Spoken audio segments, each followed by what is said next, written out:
वन्देऽहं श्रीगुरु श्रीयुतापदकमलं श्रीगुरून् वैष्णवंश्च श्रीरूपं साग्रजातं सहगणा रघुनाथान्वितं तं सजीवं सद्वैतं सवधूतं परिजनसहितं कृष्णचैतन्यदेवं श्रीराधा कृष्णपदान् सहगणा ललिता श्रीविशाखान्वितं च ॐ अज्ञानातिमिरिन्दस्य ज्ञानञ्जनशलाखया चक्षुरुन्मिलितं येन तस्मै श्रीगुरुवे नमः। श्रीगुरुचरणं वन्दे रमण पृष्ठया भूतले रूपनुगा भक्तिदां सकृपामूर्तिं नारायणम् श्रीकृष्ण लीलाकथने सुदक्षं औदार्य माधुर्य गुणश्च युक्तं वरं वरेण्यं पुरुषं महन्तं नारायणं त्वं शिरसा नमामि। नमो विष्णुपदाय कृष्णपृष्ठाय भूतले श्रीमते भक्तिवेदांता स्वामीति नामिने नित्यानंद नमस्तुभ्यं प्रेमानंद प्रदायने कलाउकलशानाशाय जानवापते नमः। श्री चैतन्य मनोभीष्टं स्थापितं येन भूतले स्वयं रूपा कदा मायं ददाति स्वापदान्तिकम्। हे कृष्ण करुणा सिंधु दीनबंधु जगतपते गोपेशा गोपिका कांता राधा कांता नमस्तुते। तप्त कंचन गौरंगी राधे वृंदावनेश्वरी विश्वानुसुते देवी प्रणमामि हरिप्रिये।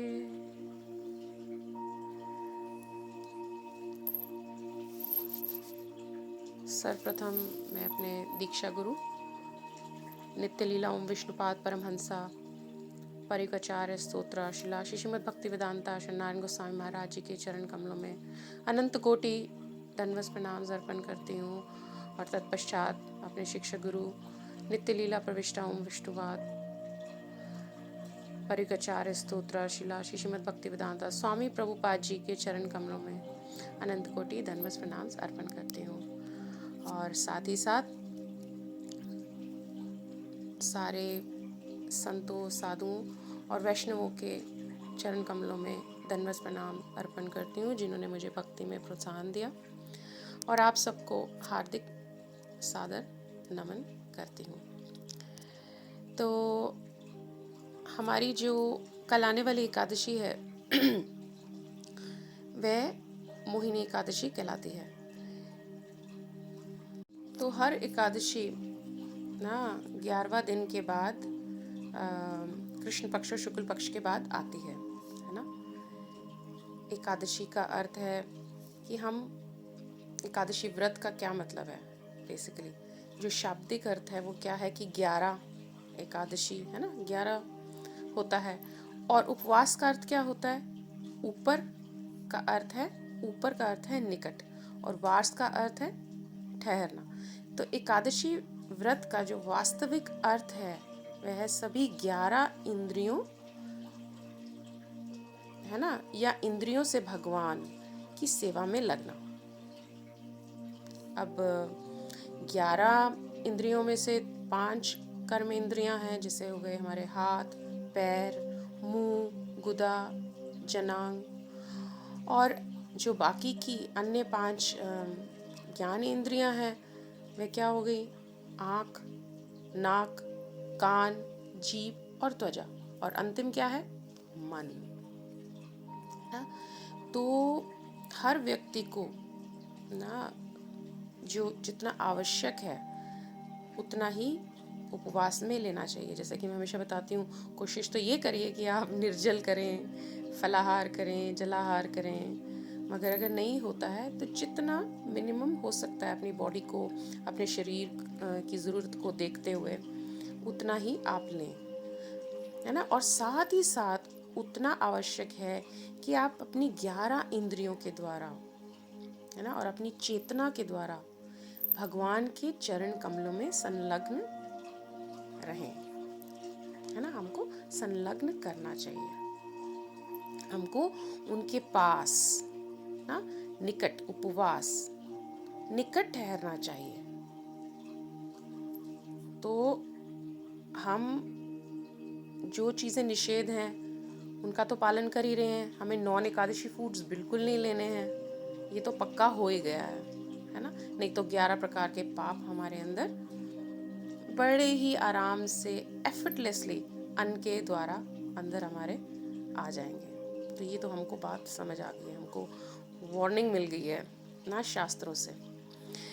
और साथ ही साथ अगर हम थोड़ा ऊपर बढ़ना चाहते हैं तो हमको ये ध्यान रखना है कि अपनी अपनी जो हमारी 11 इंद्रियां हैं उनके द्वारा भी हम उपवास करें, है ना, उनको भगवान की सेवा में लगाएं। तो युधिष्ठिर महाराज श्री गोविंद से पूछ रहे हैं, उनके बीच में संवाद चल रहा है कि अब एक बारी की बात है, भगवान राम ने भी अपने गुरुवर वशिष्ठ मुनि से इस व्रत के बारे में पूछा था, जिससे ना व्यक्ति अपने सभी प्रकार के पापों से मुक्त हो जाए। तो वशिष्ठ मुनि ने उत्तर दिया कि हे राम, आपके नाम के स्मरण मात्र से ही मनुष्य पवित्र हो जाता है और अपने सर्वस्त्र पापों से छूट जाता है।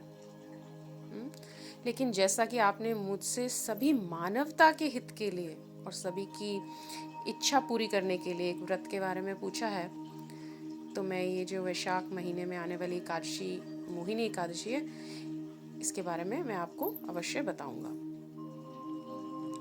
उन्होंने फिर उनको बताया कि मनुष्य जन कल्याण के लिए कि भाई एकादशी का जो व्रत होता है उसकी बड़ी महत्वता होती है ना, और यदि कोई ये व्रत करता है तो सभी कष्टों से मुक्त हो जाता है, और निश्चय ही ये जो आने वाली मोहिनी एकादशी है इसका भी पालन करने से विभिन्न प्रकार के जो पाप हमारे द्वारा किए गए हैं पूर्व जन्मों में और इस जन्मों में जो हमसे हो गए हैं ना, उनके लिए एक बहुत ही ना अच्छा निवारण है एकादशी उपवास का पालन करना। तो वशिष्ठ मुनि बताते हैं कि एक बार सरस्वती नदी के तट पर भद्रावती नाम की एक सुंदर नगरी थी, और वहाँ पे एक द्युतिमान नाम के एक राजा रहा करते थे।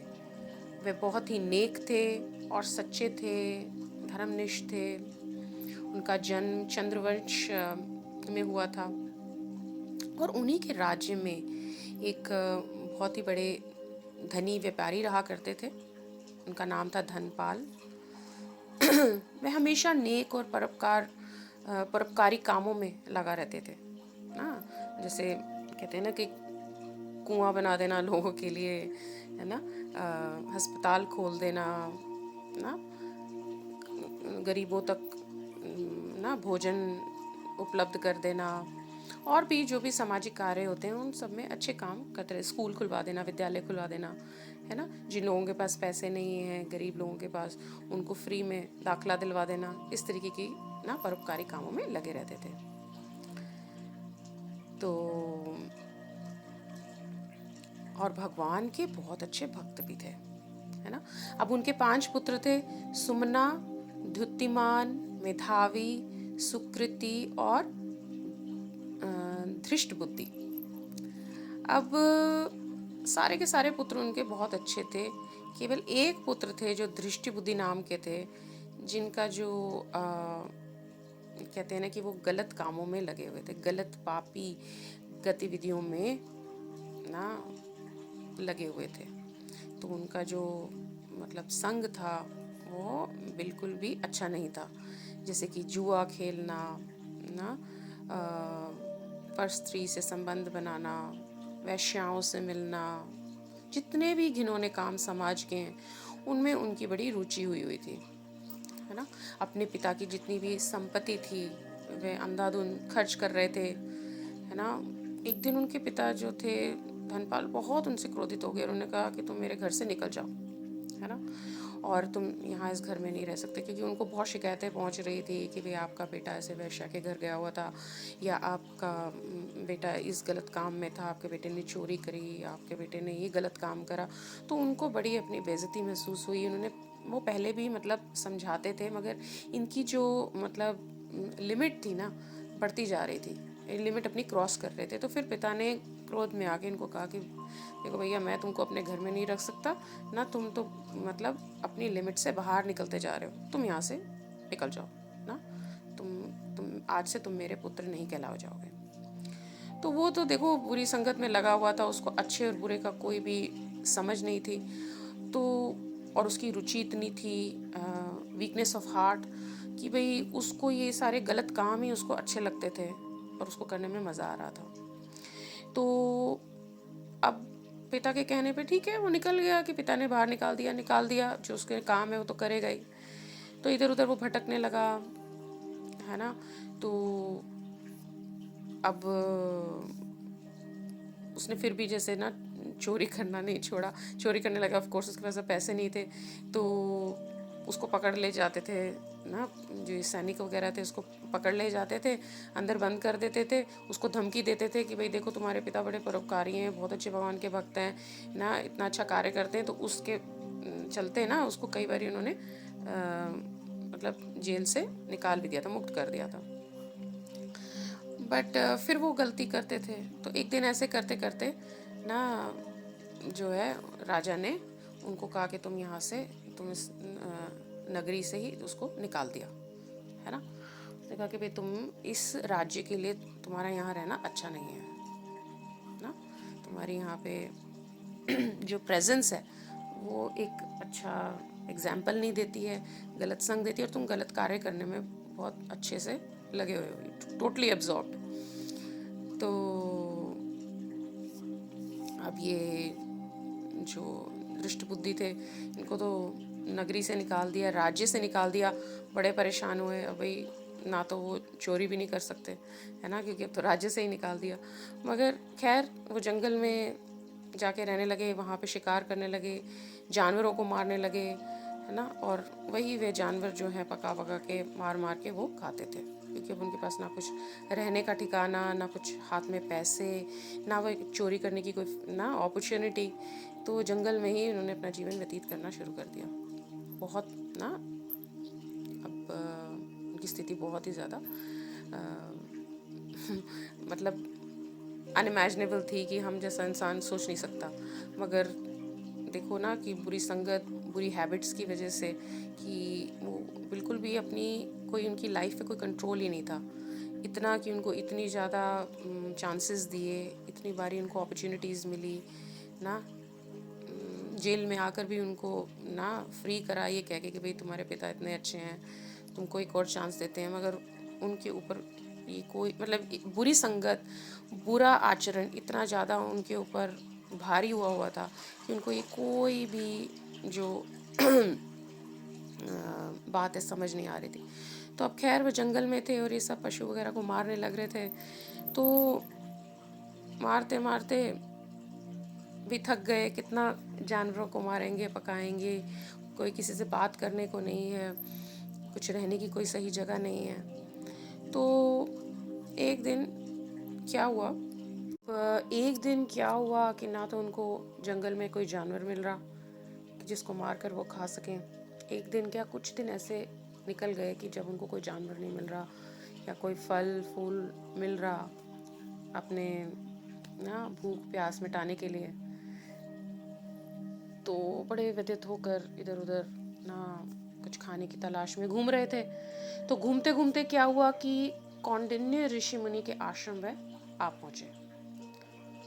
उस समय वैशाख का मास था और ऋषि मुनि गंगा स्नान कर रहे थे। अब उनके वस्त्रों के छींटे से क्या हुआ, मतलब उनके वस्त्रों पे जो जिस वस्त्र डाल के जब वो स्नान कर रहे थे, तो उनके वस्त्रों का जो छींटा था इन पे आ पहुंचा। तो उस छींटे के पड़ने से इनको कुछ सुदबुद्धि प्राप्त हुई,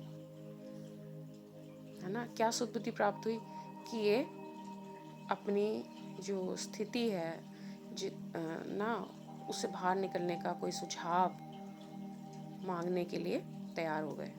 क्योंकि जिसकी बुद्धि इतनी ज़्यादा भ्रष्ट हो गई हो, है ना, इतने कुकर्म कर बैठा हो, उसको सही और गलत का कुछ समझ नहीं आता, जैसा कि मैंने पहले भी कहा।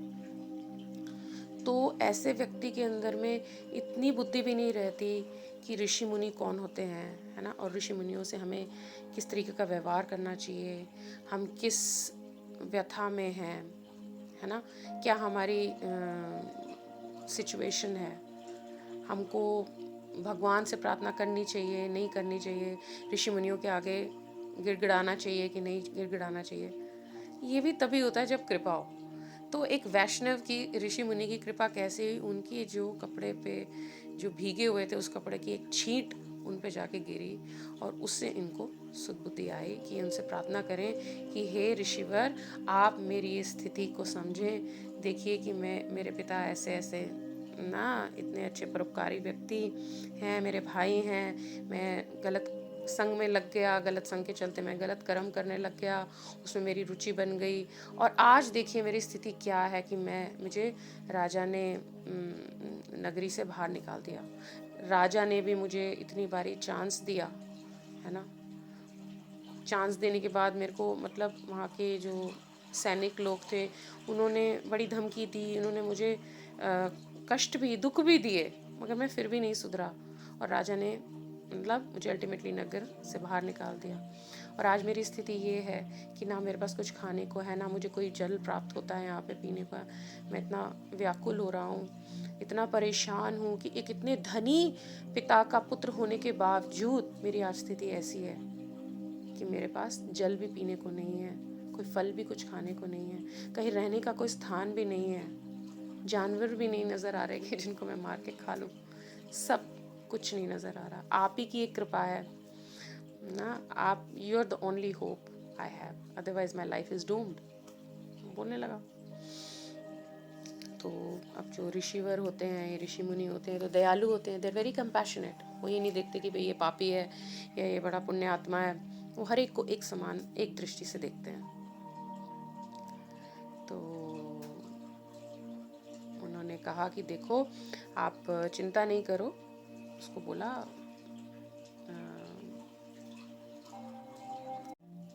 कि हे दृष्ट बुद्धि, तुम चिंता नहीं करो, तुम्हारे जितने भी पाप तुमने अपने पूर्व जन्म में करे हैं या इस जन्म में तुम कर बैठे हो, वह सारे पाप तुम्हारे निश्चित रूप से नष्ट हो जाएंगे अगर तुम ये वैशाख मास की शुक्ल पक्ष की जो ये मोहिनी एकादशी है, इसका अगर तुम श्रद्धापूर्वक व्रत करो तो, है ना।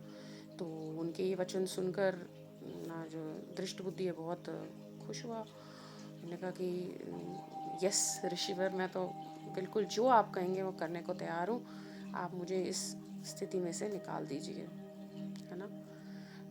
मेरे द्वारा इतने पाप हुए हैं इस जन्म में और पूर्व जन्म में मैं नहीं जानता, मगर इस जन्म में निश्चित रूप से जानता हूँ कि मेरे मेरू पर्वत के समान पाप हैं, मैं महापापी हूँ, आप मुझे बचा लीजिए। तो उन्होंने कहा कि निश्चित रूप से तुम्हारे मेरू पर्वत जितने पाप हैं, भले ही तुम महापापी हो, ये सारे तुम्हारे पाप नष्ट हो जाएंगे।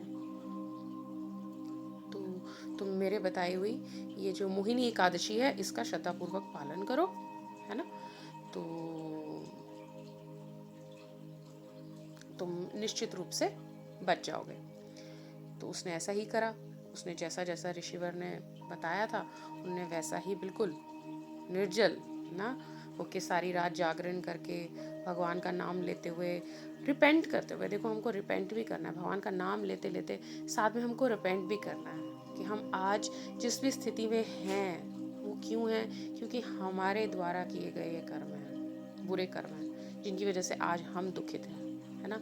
हम अपने हमारी जो दुख की सिचुएशन है वो किसी और को ब्लेम नहीं कर सकते, है ना। हमारा गुरु वर्ग हमेशा ये बताता है, you can not blame the environment, you must blame your self for any circumstances.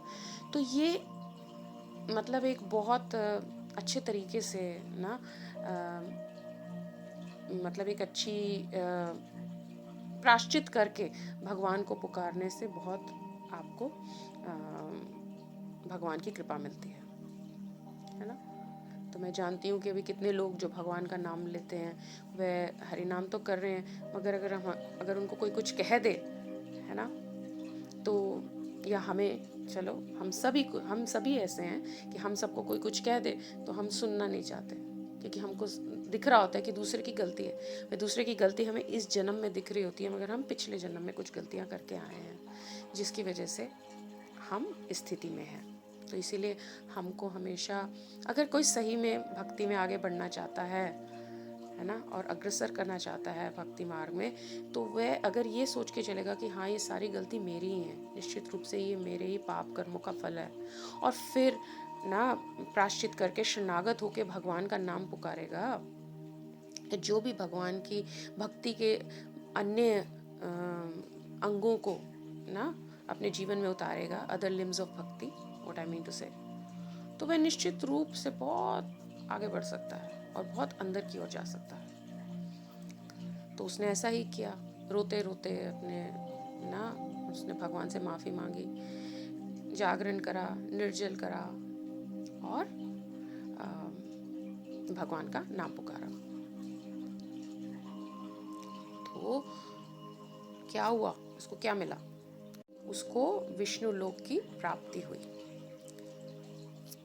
तो वशिष्ठ मुनि राम जी को कहते हैं कि हे राम, इस व्रत का इतना प्रभाव है कि उसके सारे के सारे पाप नष्ट हो गए व्रत करने के पश्चात, और अंत में वह गरुड़ पर बैठ के विष्णु लोक को गया। तो वशिष्ठ मुनि राम जी को कहते हैं कि मतलब इस व्रत से हमारा जो भी मोह है वो सब नष्ट हो जाता है। ये बहुत ही श्रेष्ठ व्रत है। इसको अगर कोई मतलब अनजाने में इस व्रत को नहीं कर पाता, मगर उसको केवल श्रवण ही कर लेता है इस कथा को, तो कहते हैं कि उनको 1000 गोदान का फल प्राप्त होता है। एंड जस्ट थिंक, उनके बारे में सोचो कि जो लोग व्रत कर रहे हैं, जो उपवास रख रहे हैं, उनका क्या होगा। उनको निसंदेह भगवान का धाम प्राप्त होगा, है ना। तो हमारे को एकादशी का व्रत हर एकादशी पे रखना है, चाहे वह शुक्ल पक्ष हो, चाहे वह कृष्ण पक्ष हो, है ना। जब तक हम इस दुनिया में हैं, इस मनुष्य शरीर में हैं, हमको ये नित्य व्रत, आत्मा का व्रत, एकादशी व्रत रखना ही रखना है। सिर्फ 1 महीने का, 2 महीने का, 3 मास का, 1 साल का कोई संकल्प लेके नहीं चलना। ये हमारा जीवन भर का संकल्प है, कुछ मास का या कुछ सालों का नहीं है ना। कुछ छोटी मोटी चीज़ों को की उपलब्धि करने का, प्राप्त करने का नहीं है। अगर आप एक भक्त की दृष्टि से देखें, मगर अगर फिर भी अगर आपको अभी भक्ति नहीं चाहिए और अगर आप कुछ चीज़ चाह रहे हैं, विच इज़ ऑल राइट, आप ना व्रत रख सकते हैं, व्रत रख के इच्छा कर सकते हैं। मगर अगर कोई भक्ति में बढ़ना चाहता है, अग्रसर करना चाहता है, तो हमारा जो संप्रदाय है, जो ये बोनाफाइड संप्रदाय हैं, चलो हमारी बात छोड़िए, गौड़िया वैष्णव की, जितने भी और बोनाफाइड संप्रदाय हैं, हमेशा भगवान के प्रेम प्राप्त करने की उपलब्धि के लिए ही कहते हैं। ये तो थी एकादशी व्रत रखने की या उपवास करने की महिमा, कि किस प्रकार से मोहिनी एकादशी का व्रत पालन करने से ऋषि मुनि के कहने पर धनपाल के महापापी पुत्र ने वह सुझाव को श्रद्धापूर्वक ना पालन किया, और कैसे वह अपने पापों से मुक्त हो गया। और हम और भी कितनी कथाओं में सुनते हैं कि किस किस विभिन्न प्रकार की जो एकादशियां हैं, उनका जब हम पालन करते हैं तो किस प्रकार से हम कितने पापों से, जो हमारे प्रारब्ध हैं या पूर्व जन्म में किए हुए कितने भी विभिन्न प्रकार के जो हमारे द्वारा पाप हुए हैं, उनसे हम मुक्त हो पा रहे हैं या हो सकते हैं। तो इसीलिए कितना अनिवार्य है हमारे लिए ये ज्ञान एकादशी व्रत रखने का, और इसीलिए उतना ही आवश्यक बनता है कि ये ज्ञान हम बाकी लोगों तक भी पहुंचाएं। तो इसके साथ साथ अब हम क्या लेसन सीख रहे हैं, इसके साथ साथ एकादशी महिमा का लेसन हमने लिया कि हमको एकादशी व्रत का पालन करना चाहिए और दूसरों को बताना चाहिए। और दूसरा जो हम लेसन सीखते हैं इससे, कि बुरी संगत का कितना बुरा प्रभाव पड़ सकता है, या संगत का कितना प्रभाव होता है। अगर हम अच्छी संगत में रहते हैं तो हमें अच्छी संगत का प्रभाव होता है। अगर हम बुरी संगत में रहते हैं तो हमें बुरी संगत का प्रभाव होता है ना। आपने ये श्रीमद् भागवतम में भी सुना होगा कि किस प्रकार से वो अजामिल जो थे वो ब्राह्मण के एक मासूम पुत्र थे ना, जो कि बहुत ही अच्छे तरीके से अपना नाम जप मंत्र आदि ये सब किया करते थे।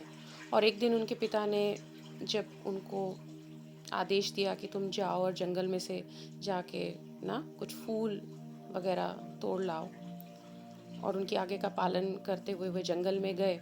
और किस प्रकार से जब उन्होंने एक युवा जोड़ा को, शूद्र युवा जोड़ा को आलिंगन करते हुए देखा या ना, तो क्या हुआ कि वे कैसे आकर्षित हो गए और अपनी पोजीशन से नीचे गिर गए। He got so attracted, बुरी संगत का शिकार बन गए, क्योंकि उन्होंने क्या कुछ गलत देखा, है ना। और क्या हो गया, इतने मासूम थे मगर तमाम अयाशियों में पड़ गए, उनका शिकार हो गए।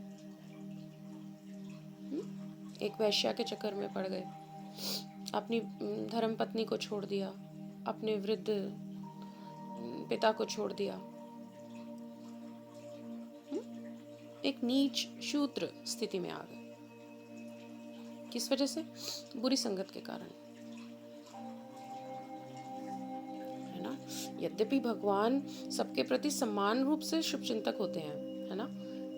ही is not like he is equal to everyone, but हम ही क्या करते हैं कि उनकी जो निर्देशों का पालन नहीं करते हैं और गलत संगत में पड़ते हैं, और फिर ना हम ऐसे फंस जाते हैं और फिर हम पाप कर्म कर बैठते हैं।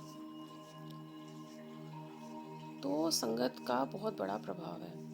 आजकल आप देखेंगे कि केवल विभिन्न राजनीतिक पंथों और पार्टियों का ही लोग शिकार नहीं होते, जैसे पॉलिटिक्स हो गई, राजनीति हो गई, कितना ज़्यादा लोग उसमें फंस जाते हैं और क्या अजीब सी राजनीति करने लग जाते हैं।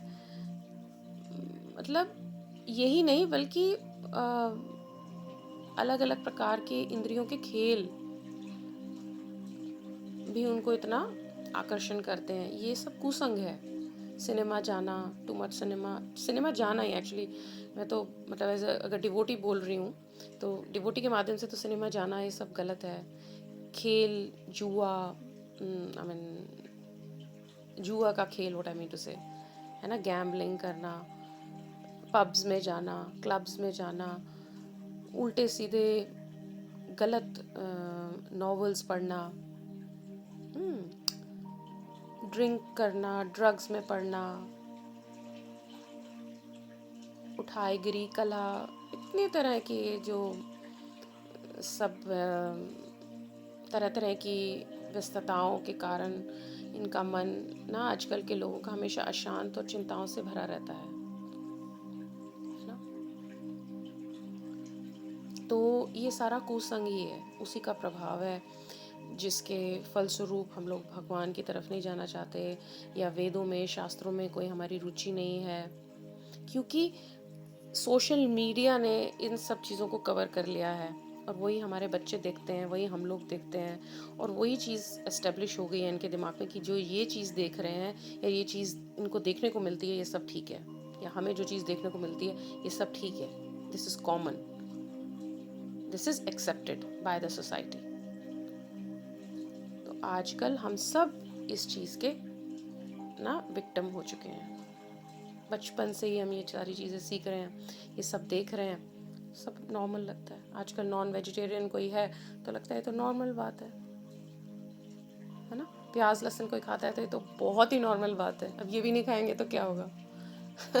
मगर शास्त्रों के हिसाब से ये सब गलत है। अगर आपको सही में भक्ति मार्ग में उतरना है तो, अगर आपको भगवान के प्रेम की प्राप्ति करनी है, अगर आपको 84 लाख योनियों से निकलना है। बट हम अपने अपने, मैं I am not, I don't want to sound very strict on it, but all what I want to say is कि हमको ज्ञान होना चाहिए और अपनी कैपेसिटी, अपनी लिमिटेशन के हिसाब से हमें आगे स्टेप्स लेने चाहिए, है ना। और बाकी तो यही है कि प्रकृति अपना खेल दिखाती है, भगवान ना करे कब किसी के पास दुख आ जाता है, अगर उसकी सुकृति हुए तो वो बहुत जल्दी आगे बढ़ सकता है, क्योंकि उसको समझ आने लग जाता है कि इस दुनिया में यहाँ कुछ नहीं है ना। हम बिना मतलब पे ना सूक्ष्म और स्थूल चीज़ों के शिकार बने बैठे हैं। इन सब ने हमारे को, डाकुओं ने हमें घेर रखा है, हमारे पे आक्रमण कर रखा है। वेयरएज जो रियलिटी है वो कुछ और ही है। हम आत्मा है, हमको यहाँ पे, हमारा ये परमानेंट जगह नहीं है, हमको वापस जाना है ना। और सबसे जो ज़्यादा बुरा कुसंग है वो क्या है? ऐसे लोगों के बीच में रहना जो हमेशा जो कुछ गलत फिलॉसफीज का निर्माण किए बैठे हैं, ऐसी ऐसी बातें करते हैं जहाँ वह ये प्रूव करने में लगे हुए हैं कि भगवान है ही नहीं, भगवान का नाम ही कोई एग्जिस्ट नहीं करता, कोई वेद नहीं है, कोई उपनिषद नहीं है ना, कोई शास्त्र नहीं है। अगर भगवान है तो ये प्रकृति है, ये प्रकृति ही भगवान है, इसी में से सब कुछ निकला है। या कोई रोशनी है जो भगवान है, या कोई शून्यता है जो भगवान है। तो ये ऐसे लोग जो निर्माण करते हैं फिलॉसफीज, और ऐसे लोगों की संगति में ना किसी भी माध्यम से जब वो लोग सुनते हैं या संगत लेते हैं तो ये अपराध कर बैठते हैं। ये अपराध का ही फलस्वरूप है जो लोग ऐसा निर्माण कर रहे हैं, और अपराध करने के फलस्वरूप ही ऐसे लोग इस तरह की संगति में पड़ते हैं। तो ऐसे लोगों की कोई प्रगति नहीं हो पाती। प्रगति मतलब कोई प्रोग्रेस नहीं हो पाती। प्रोग्रेस मतलब कि they will keep coming back into this world of material existence. इस दुनिया में वापस आते रहेंगे, है ना, आते रहेंगे, फिर हम पाप करते रहेंगे, फिर हम अपराध करते रहेंगे ऐसी संगत में ना पढ़कर, और फिर हम दुख सहते रहेंगे। फिर जब हमारी मृत्यु हो जाएगी तो वहाँ पे परलोक में हम क्या करेंगे? नरकों में जाएंगे, सज़ा मिलेगी, फिर वापस आएंगे, फिर भुगतेंगे यहाँ। और हमारे को अपराध करने के फलस्वरूप क्या होगा कि हमें किसी भक्त का संग नहीं मिल पाएगा, शास्त्रों का संग नहीं मिल पाएगा, भगवान में हमारे को श्रद्धा नहीं होगी, इधर उधर की बातें करते रहेंगे, दुनिया भर के हम एक्सक्यूजेस फाइंड आउट करते रहेंगे। और वही जो एक्सक्यूजेस हम फाइंड आउट कर रहे हैं, इधर उधर की बातें करें, वही हमारे लिए सत्य बन जाता है। क्यों? क्योंकि वही हमारा सत्य है, क्योंकि अपराध के कारणवश हम वही उसी को सत्य माने बैठे हैं। तो किसी का कोई सत्य उसको कैसे हटा सकता है? तो अपराध करना, भक्तों के चरणों में, महाभागवतों के चरणों में, संतों के चरणों में भगवान का विरोधी बनना, ये सबसे बड़ा अपराध है। ऐसे लोगों की संगति में जाना, सुनना, बैठना, उठना बहुत बहुत ही मतलब बड़ी हानि है हमारे लिए। इससे बड़ा दुर्भाग्य और कोई नहीं हो सकता, है ना। तो अच्छा संग हमारे पे अच्छा प्रभाव डालेगा, हमारे कैरेक्टर को डेवलप करेगा, चरित्र को बनाएगा, और बुरा संग हमारे को जिस भी पोजीशन में उसे नीचे गिरा देगा, है ना। शूद्रता इसको कहते हैं, जो हम वैश्यों के जैसे ना बिहेव करते हैं, समाज में गलत खान पान करते हैं ना, गलत बिहेवियर करते हैं, ये सब शूद्रता के सिम्टम्स हैं। शूद्रता कास्ट से नहीं होती है, व्यवहार से है, स्पेशली कलयुग में। तो हमको ये सब नहीं करना है। तो अच्छा संग का प्रभाव अच्छा, और बुरे संग का दुष्प्रभाव पड़ता है। और शास्त्र क्या कहता है कि आपको बुरा संग तो लेना ही नहीं है भैया, आपको अच्छे संग में से भी सबसे सर्वश्रेष्ठ अच्छा संग लेना है। वो क्या? भक्तों का संग, शास्त्रों का संग, है ना। तो वही संग जो है वह आपको, जो संग आपको भगवान से मिला सके, भगवान के साथ जोड़ सके, जो संग आपके स्वरूप को जगा सके, जो वाणियाँ आपको स्वरूप को उठा सके, आपको भगवान की याद दिला सके, आपके अपनी आइडेंटिटी जो आप हो वास्तव में, जो आप भूले हुए हो करोड़ों सालों से, उसको जगा सके, वही सही संग माना जाता है ना। तो देखो कितना अच्छा कहते हैं, साधु संग सर्वशास्त्र कहे, लव मात्र साधु संग सर्व सिद्धि होए। लव मात्र साधु संग, साधु संग में रहो भैया, साधु संग में रहो। सारे शास्त्र कह रहे हैं लव मात्र, लव मात्र भी अगर तुम्हारा साधु संग हो जाए तो क्या हो जाता है, सर्व सिद्धि मिल जाती है ना। बहुत बहुत बहुत उदाहरण दिए गए हैं और हम आमतौर पे देखते भी हैं कि जब नॉन डिवोटीज डिवोटीज का संग लेते हैं, आम डिवोटीज का भी संग ले लेते हैं, तो भी कितना जीवन में परिवर्तन आ जाता है। तो आप ये सोचिए, जब हम शास्त्रों का अध्ययन करेंगे, जब हम महाभागवतों की शरण में पढ़ेंगे, जो प्योर भक्ताज हैं, या प्रहलाद महाराज जैसे ना भक्तों के चरित्र का अध्ययन करेंगे, तो कैसा प्रभाव हम पे हो सकता है। गुरुवाणियों को सुनेंगे तो कैसा प्रभाव हम पे हो सकता है। छोटे मोटे भक्तों की तो बात दूर है ना। तो इसीलिए हमारे को हमेशा अच्छी संगत में रहना चाहिए। हमारे को ना तो स्वर्ग जाना है, ना हमको नर्क जाना है। हम तो जिस उद्देश्य के लिए हमें ये मनुष्य शरीर मिला है ना, we have to make that successful, purposeful. और वो तभी हो सकता है जब हम सत्संग में रहें। 1 महीने में एक बार ही नहीं, सिर्फ एकादशी पर नहीं, हर पल हर क्षण हमें सत्संग में रहने की कोशिश करनी चाहिए, है ना। कितनी बारी मैं सुनती हूँ कि मेरे से क्वेश्चंस भी आते हैं कि कैसे हम गृहस्थ आश्रम में रहकर हर क्षण सत्संग में रहें। तो उसकी कुछ तैयारी करनी पड़ती है। जितने आप उत्सुक होगे, जितने आप दुखित होगे, उतनी आप तैयारी करेंगे। उसके लिए आप अलग से मेरे से पूछ भी सकते हैं, या किसी भी डिवोटी से आप थोड़ी सी गाइडेंस ले सकते हैं कि कैसे हम ना ऐसी अवस्था में अपने आप को एक मोड ऑफ गुडनेस में या उस एक ट्रांसेंडेंटल पोजीशन में रखें, उस अच्छे संग से जुड़े रहें, है ना। क्योंकि जब हम लोगों से बातें करते हैं या गृहस्थ में कुछ चीज़ें ऐसी हैं जो हमको करनी पड़ती हैं, उनको हम छोड़ नहीं सकते, विच इज़ राइट, तब हम कैसे सत्संग के साथ जुड़े रहें। तो ये आप ज़रूर क्वेश्चन करें। जो भी उत्सुक होगा वो ज़रूर पूछेगा, मैं उसको ज़रूर उत्तर दूंगी। मेरे से पर्सनली भी पूछ सकते हैं, और जिनसे भी आप डिवोटीज़ जो इस लाइन में, उनसे ज़रूर पूछें, जहाँ से भी आपको उत्तर मिले। तो हमको कोशिश करते रहना है कि हर समय एक सत्संग में रहना है, ताकि हमारा फॉल डाउन नहीं हो। तो अजामिल जैसा जो ब्राह्मण था उस युग में, इतनी अच्छी जो अपना मतलब सारे साधना वगैरह करता था, वो नीचे गिर गया। तो क्या हम लोग, हमारे बच्चे या आज का समाज, ये जो आजकल जो सोशल मीडिया है, इसको देख के प्रभावित होकर गिर नहीं रहे हैं? इसीलिए हमारे लिए बहुत आवश्यक है, अनिवार्य है कि हम अपने आप को कुसंग से बचाएं, है ना।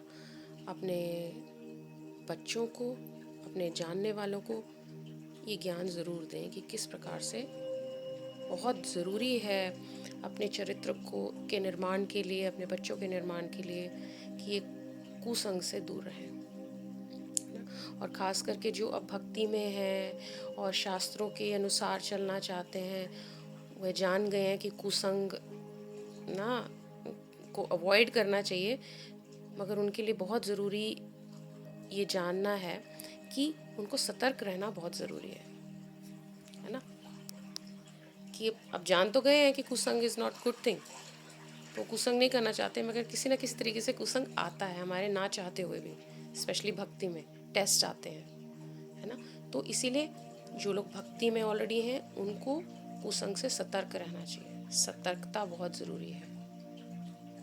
और जो नए लोग हैं, उनको जानना ये ज़रूरी है कि कुसंग इन डिफरेंट ना विभिन्न प्रकार के माध्यम से आता है, थ्रू डिफरेंट एस्पेक्ट्स। जैसे कि मैंने बताया, सिनेमा, गैम्बलिंग, पब्स, ड्रिंक्स, परस्त्री, गमन, एंड सो मेनी थिंग्स। आजकल का बहुत नया डिफरेंट कल्चर चल रहा है। ये मतलब मेरे को तो इंडिया में बहुत देखने को मिला जब मैं इंडिया में थी। तो ये चीज़ें मतलब माया का रूप, काली का रूप, ये सब इन फॉर्म्स में आ रहे हैं। तो इसीलिए इस कुसंग से हमें बचना चाहिए। हमें अपने बच्चों को थोड़ा थोड़ा और अपने आप को थोड़ा थोड़ा इनसे बचाना चाहिए। और जो लोग भक्ति में हैं, उनको सतर्क रहने की ज़रूरत है। आपको जितनी प्यास लगी है उस हिसाब से आप ना उतना ही यत्न करेंगे। तो ज्ञान तो उपलब्ध है ही, है ना। तो हमारी इस बारी फिर से पूरा प्रयत्न करेंगे या पूरी कोशिश रहेगी कि हम अपने एकादशी उपवास को बहुत अच्छे से श्रद्धापूर्वक निभाएं, उसका पालन करें, रात्रि जागरण करने की कोशिश करें, निर्जल करने की कोशिश करें, या जलाहार करें, फलाहार करें, या ना लिमिटेड फूड जितना हमारे अपनी अपनी बॉडी के हिसाब से ज़रूरत है उस हिसाब से लें, है ना। और कीर्तन करें, ज्योत दिखाएं, और सबसे बड़ा भगवान का नाम लें, है ना। महामंत्र करें, करते रहें उस दिन। इस तरीके से करें ताकि हमारे में रुचि बने हर रोज़ थोड़ा सा प्रतिदिन कुछ करने की, है ना। और किसकी शरण में करें? नित्यानंदा नित्यानंदा नित्यानंदा नित्यानंदा नित्यानंदा नित्यानंदा नित्यानंदा नित्यानंदा नित्यानंदा गौर हरि, है ना। कृष्ण प्रेम प्रदाता नित्यानंद राम जी के चरणों में, गौर हरि के चरणों में। किनकी शरण में? फिर से नित्यानंदा नित्यानंदा नित्यानंदा नित्यानंदा नित्यानंदा नित्यानंदा गौर हरि। हरे कृष्ण कृष्ण कृष्ण हरे हरे, हरे राम राम राम हरे हरे, हरे कृष्ण कृष्ण कृष्ण हरे हरे, हरे राम राम राम हरे हरे, हरे कृष्ण कृष्ण कृष्ण हरे हरे, हरे राम राम राम हरे हरे, है ना। और हमें अपना जो एकादशी का व्रत है वह द्वादशी के दिन, नेक्स्ट दिन जो भी निमित्त समय है उस समय हमें भगवान के प्रसाद के एक ही दाने से, केवल एकमात्र दाने से ही हम उसको खोलें, है ना, अपने व्रत को, और फिर आगे का दिन प्रारंभ करें।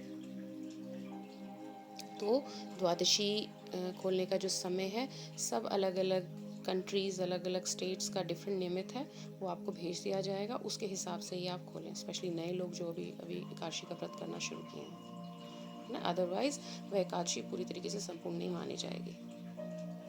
तो अगर आपको पूरा फल चाहिए और आप पापों से भी दूर रहना चाहते हैं तो आप एकादशी को पूरी तरीके से कीजिए, है ना। तो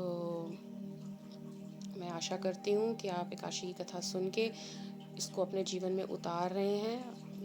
मुझे इस बात का ज्ञात है, मेरे पास कई रिस्पॉन्स फीडबैक भी आया है कि कुछ नए लोगों ने शुरू कर दिया है माला, और एकादशी को भी बहुत दिल से कर रहे हैं, बट हमें इसकी मात्रा बढ़ानी है। और लोगों से मैं सुनना चाहती हूँ कि उन्होंने दूसरे नए लोगों को भी बताया और खुद में भी उनमें बड़ा परिवर्तन आ रहा है ना। तो and I also want to specially thank to those people जो नए लोगों तक आगे पहुँचा रहे हैं, और उनकी भी एकादशी करवा रहे हैं, उनका भी नाम बढ़वा रहे हैं ना, कथा को आगे कर रहे हैं, या अपने लेवल पे लोगों को ना, जो इनोसेंट लोग हैं, इग्नोरेंट लोग हैं, उन तक ये हमारे गुरुवाणियों का ना, भगवान का, शास्त्र